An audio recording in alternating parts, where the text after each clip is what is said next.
ayes to the right, 322. The noes to the left, 306. So the ayes have it. The ayes have it. All right, the ayes have it for delay, effectively, is what happened in the House of Commons in Parliament today. So the idea of this all happening, England formally breaking away from the rest of Europe, you put it on ice. Nigel Farage is one of the reasons why. He has parted company with Boris Johnson, the Prime Minister, saying that he doesn't like the deal that he's cobbled together.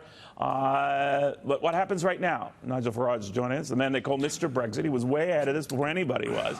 Nigel, very good to have you. Thank you very much, Neil. Look, I want Brexit more than anybody. I've spent nearly 25 years campaigning for this.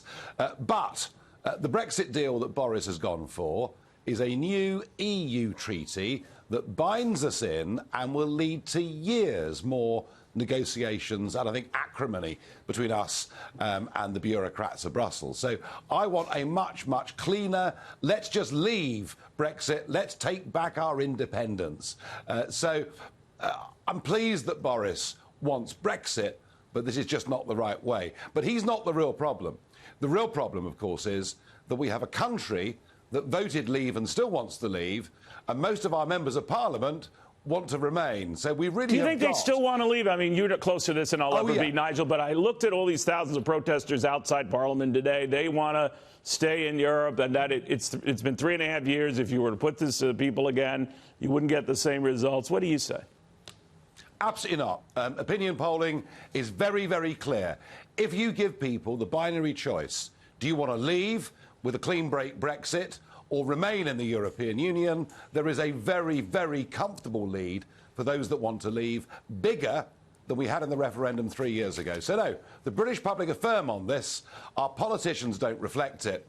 And my message to the Prime Minister is, rather, Boris, than pushing through a very bad new EU treaty, better to play for time.